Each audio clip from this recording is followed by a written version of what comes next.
नमस्ते बच्चों, मैं पिंकी गांधी फ्रॉम लियाल पब्लिक स्कूल। आज की कक्षा में हम पढ़ेंगे हिंदी प्रथम का पाठ 8 कू कू और काव काव। कू कू और काव काव एक कविता है। कू कू और काव काव किसकी आवाज होती है? कू कू होती है कोयल की आवाज और काव काव होती है कौवे की आवाज। कविता को शुरू करने से पहले मैं आप सबको बताऊंगी कि आप सबने पोस्ट टर्म एग्जाम्स को बहुत अच्छे से दिया है।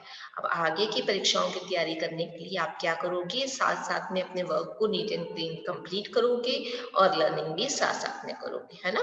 अब हम चलते हैं अपने अध्याय की ओर। पाठ 8 कू काव काव। इस कविता में हमें सीख मिलती है कि रूप रंग का हमारे जीवन में कोई महत्व नहीं होता। रूप रंग चाहे कैसा भी हो, हमारा रंग कैसा भी हो, हमें कैसा व्यवहार करना चाहिए, अपनी वाणी में मधुरता रखनी चाहिए, यानी कि मीठा बोलना चाहिए, ऐसे शब्दों का प्रयोग करना चाहिए जो दूसरों को अच्छे लगे, है ना? तभी हमारे रंग रूप का पता चलेगा। सिर्फ रंग से हमारे गुणों का पता नहीं चलता। जैसे यहाँ देखो बता रखा है कि नीचे दिए गए पक्षियों के चित्रों को देखिए और इनकी विशेषताएं बताइए। कौवा कैसे बोलता है और सबकी अलग अलग क्या विशेषता है। जो कोयल है वो बहुत मीठा गाती है। मोर जो है वो दिखने में बहुत सुंदर होता है लेकिन उसके पैर सुंदर नहीं होते, है ना? और जो तोता है वो दिखने में बहुत सुंदर होता है, कितना सुंदर उसका रंग होता है, चोंच इतनी प्यारी होती है और उसकी आवाज टर टर होती है ना। और वैसे ही कौवा और कोयल दिखने में काले होते हैं, लेकिन जो कोयल है उसकी आवाज बहुत अच्छी होती है, जो कौवा है वो काव काव करता है ना।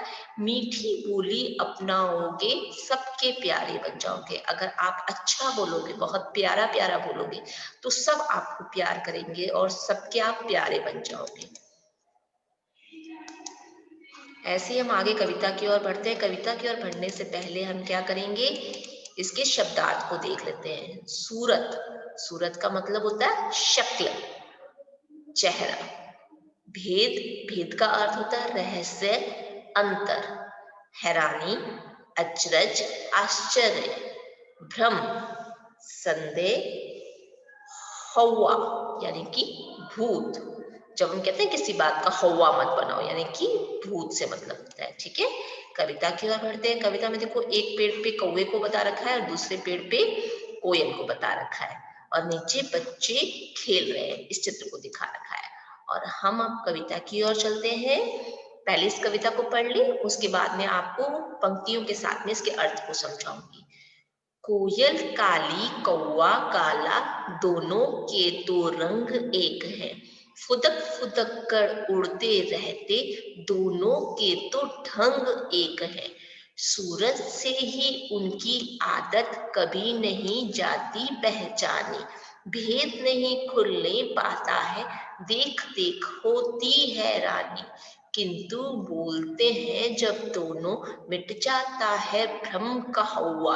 कुहू करती कोयल, काव काव करता है कौवा। यहाँ पे हमें कोयल और कौवे की समानताओं के बारे में बता रखा है और उनकी विशेषताओं के बारे में भी बता रखा है।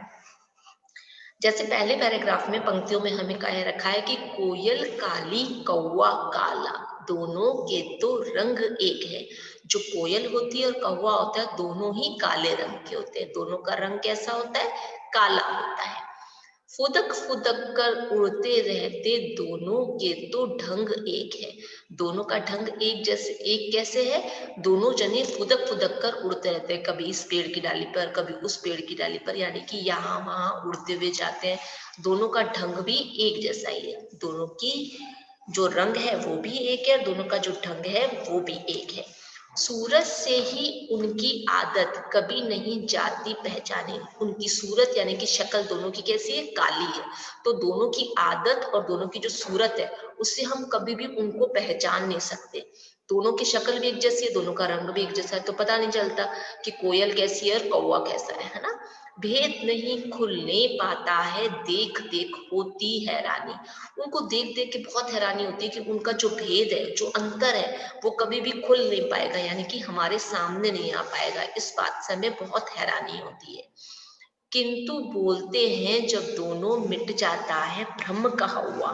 लेकिन जैसे ही वो अपना मुंह खोलते हैं तो हमारी जो गलतफहमी है, जो हमारा भ्रम है, जो हमारा संदेह है, वो जो होता है दूर हो जाता है। कैसे? क्योंकि कौवे की आवाज कैसी होती है, काव काव, और कोयल जैसे ही बोलती है वो कू कू की बहुत मीठी सी आवाज निकालती है। तो हमें उनके बोलते ही पता चल जाता है कि ये कौवा बोल रहा है और ये कोयल बोल रही है।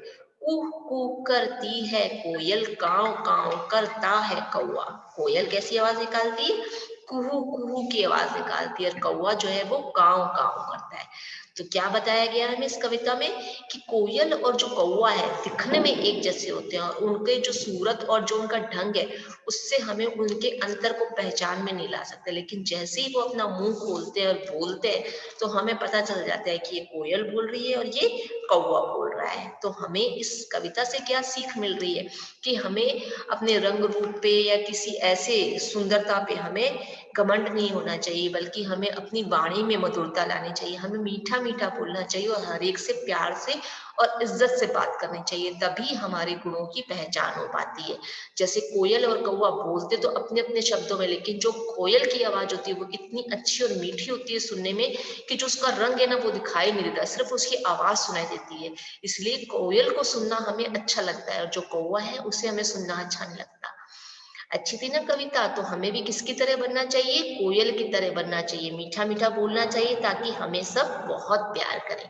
अब आपको क्या करना है, इस कविता को साथ साथ में याद भी करना है और पढ़ना भी है। कल की कक्षा में मैं आपको इसके अभ्यास प्रश्नों को कराऊंगी। आज की मेरी कक्षा में यही समाप्त कर रही हूँ। धन्यवाद।